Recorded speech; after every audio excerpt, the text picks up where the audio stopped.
Assalamualaikum warahmatullahi wabarakatuh. Halo semua teman-teman, selamat pagi. Salam sejahtera untuk kita semua. Pada kesempatan pagi ini, kami dari kelompok 8 ingin mempresentasikan materi kami dari mata kuliah bahasa Inggris khusus yang berjudul Gerund After Certain Verbs and Expression. Dari dosen pengampu, Ibu Friza Yolinda MPD.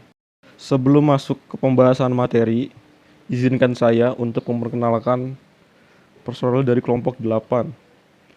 Yang pertama ada Vera Amalia dengan MPM 2020 21500 559. Yang kedua ada Vera Selviana dengan MPM 2020 21500 433.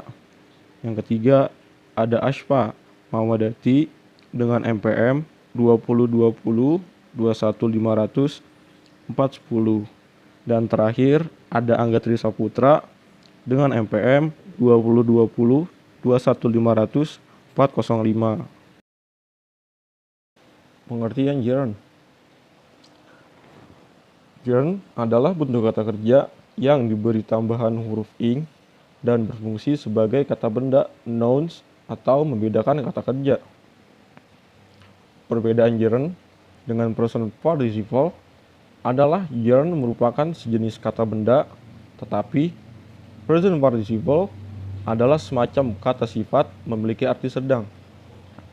Pada contoh kalimat, painting is my hobby. Melukis adalah hobiku. I don't like smoking. Aku tidak suka merokok.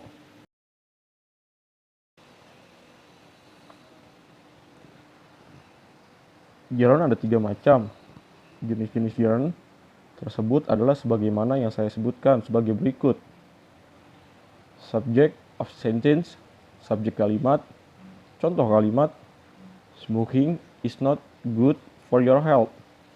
Merokok tidak baik bagi kesehatan kita. Singing is my hobby. Menyanyi adalah hobiku. Playing sport is necessary to keep your body healthy. Berolahraga perlu untuk menjaga kesehatan kita. Baik, saya akan melanjutkan tentang jenis-jenis gerund. Ada 3 macam. Jenis-jenis gerund tersebut adalah sebagaimana yang saya sebutkan berikut. Subjective complement, pelengkap subjek.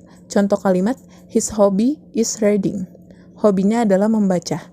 My favorite sport is ice skating. Olahraga kesenanganku adalah bermain sepatu es. Your chief delight is riding. Kesenangan utamamu adalah berkuda. Gerund ada 3 macam. Jenis-jenis gerund tersebut adalah sebagaimana yang disebutkan berikut. Objective complement, contoh kalimat, he enjoys hunting.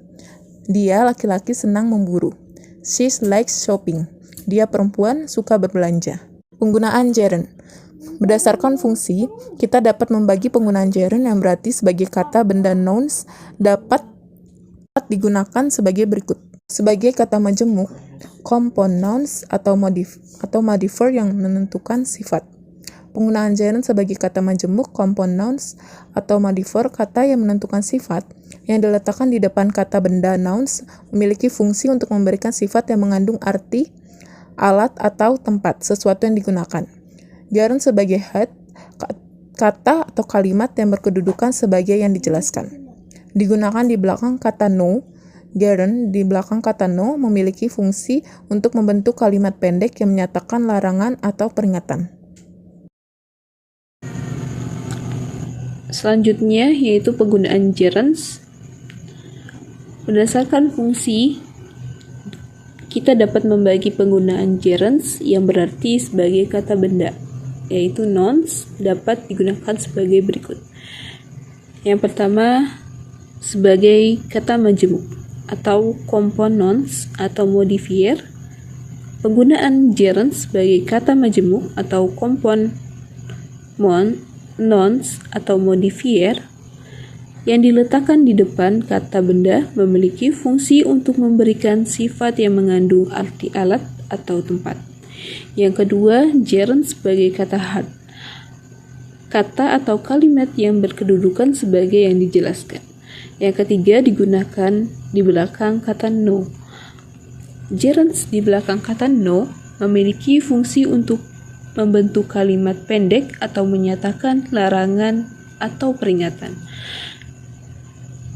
Selanjutnya, berdasarkan fungsi, kita dapat membagi penggunaan gerunds yang berarti sebagai kata benda atau nouns dapat digunakan sebagai berikut. Gerunds di belakang possessive adjective atau possessive noun. Contoh, Juanita's cooking is very delicious. Masakan Juanita sangat lezat. His speaking is not relevant with the fact. Pembicaraannya tidak sesuai dengan kenyataan. Yang kedua, digunakan dalam ungkapan-ungkapan sayings. Contoh kalimat, saying is believing. Melihat berarti percaya. Kissing is loving. Mencium berarti mencintai. Yang ketiga, after preposition. Setelah kata depan. Penggunaan gerund after profession setelah kata depan adalah seperti rumus. Selanjutnya, penggunaan gerund.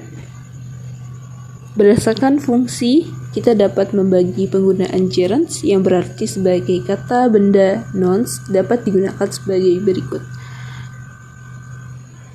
Gerunds setelah kata kerja tertentu atau certain verbs. Kata kerja tertentu yang penggunaannya gerund sesudahnya adalah admit, delay, resist,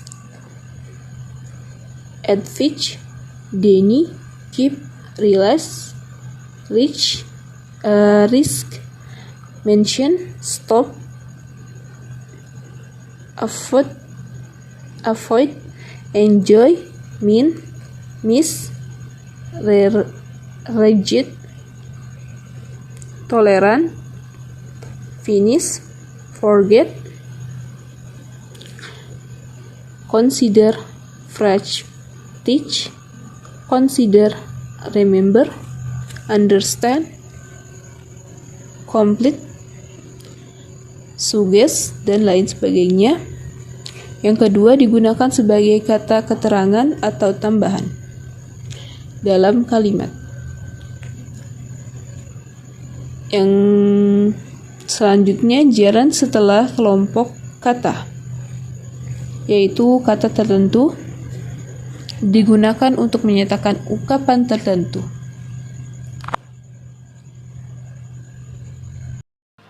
Bentuk gerund. Ada dua macam bentuk gerund, yaitu the perfect gerund dan the passive gerund. The perfect gerund atau gerund berbentuk perfect tense ada dua macam, yaitu present tense. Misalnya learning, belajar, walking, berjalan, reading, membaca, driving, mengemudi. Perfect tense, misalnya having learned, sudah belajar. Having read, sudah membaca. Having written, sudah menulis. Having walked, sudah berjalan.